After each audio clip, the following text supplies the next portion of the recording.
حتى بداو دارنا يفيقوا بلي دراهم راهم يروحوا من الدار. واحد صاحب بابا بنته تقرا معايا قال له بنتك راهي تمد دراهم البنات وتشري لهم. بابا ما لقى وين يحط وجهه مسكين. اسمح لي يا بابا اسمح لي. وجا للدار عيط عليا ما خلاليش حتى بكى مسكين. قال لي واش راني منقص عليك، واش راني منقص عليك باش ديري لي هكا، ياك راني نخدم الليل مع النهار. وسمعته ماما وجات حكمتني قتلتني بالضرب. معايا ينحيني من يدها ما قدرش. تضربني كل حيوانات. كان عندها تويو تاع النيلو تضربني بيه حتى يزرق لحمي ويخلي طراسة. وكنت كي نروح لمسيد يشوفوا لي طراسة ويضحكوا عليا ويقولوا لي يماك تضربك. مع الوقت ولاو يتنمروا عليا ويقولوا لي ما عندكش حوايج وداركم يكرهوك وبزاف حاجات. حتى وليت حاشاكم نشمخ فراشي كي نرقد. وماما زادت الضرب تاعها. كنت كي نوض هكاك تقتلني بالضرب وتبعتني نقرا. لحقت بها مرة ضربتني بموش بالي للراس فتحت لي راسي حتى رحت خيطت. انا ما رانيش حاقده عليها ماما ونحبها بزاف وديرتها فوق راسي وعلى بالي ضغط الدنيا والفقر هو اللي خلاها تدير هكا. بصح الضرب يزيد يأزم وانا تعقدت غير من الضرب هذاك والتنمر تاع الناس. ربي يغفر لها ماما ونحبها بزاف بزاف. بصح من هاد المنبر نقول للامهات ما تضربوش ولادكم حرام عليكم ديروا ديروا في بالكم بلي هاد الصوالح يبقاو في قلوبهم ويكبروا معاهم ومحال ينساوهم.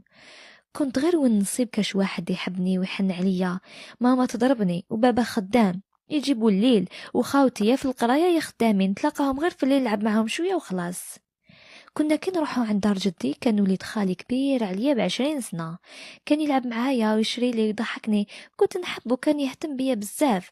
انا كنت صغيره ما كانش على بالي واش كاين في راسو. المهم جازوا الايام وانا كل ما نروح لعند جدي وجداتي نطلع عند جداتي عفوا نطلع عند خالي نلعب مع وليدو. حتى راكو عارفين انسان حب يدنا ليا. شوفوا على بالي بلي راكم داخلين مع القصه بصح انا هذا ونقرا التعليقات ما عجبتنيش. تعليقات يقولوا لي بركي ما تحكي على عفايس اللي ماشي ملاح. انا ما رانيش نحكي على عفايس ماشي ملاح هذه الحقيقه تحبوا ولا تكرهوا ولازم نهضروا هذا الشيء وهذو قصصكم نتوما منكم واليكم وهذا الشيء راه يصرى في الواقع وهذه القصص باش الناس ما يغفلوش على اولادهم. تحبوا ولا تكرهوا راني نقولها بطريقه محترمه مانيش نهضر كما يهضروا لي هما في القصه. انا ما نبدل والو ابار كلمات ماشي ملاح. اذا نكمل القصه تقول بلي حب يقرب ليا ويتوشيني في بلايص ما لازمش ويغلق الباب ويبقى يدير في هذه الامور. حسبي الله ونعم الوكيل فيه وان شاء الله ربي يخلصوا في الدنيا قبل الاخره. المهم انا ما هدرتش وما قلت والو هذا خطا ما كنتش على بالي واش راهو يدير. كان حسبت لي راهو يلعب معايا برك. قلت لكم كنت متعلقه به وكنت ندير فيه الثقه غير هو اللي كان يهتم بيا هذاك الوقت. حتى اللي قدي في العائله وكانوا يتنمروا عليا وما كانوش يحبوني سما درت فيه الثقه غير هو برك. وكانوا هما تاني ما يحبوش يلعبوا معايا ما على باليش علاش. بصح كي يشوفوني بالك ما لبسش كيما هما وما نصرفش كيما هما يعايروني. المهم كبرت وهذاك وليد خالي قعد يتحرش بيا ويزيد في الاذيه تاعو.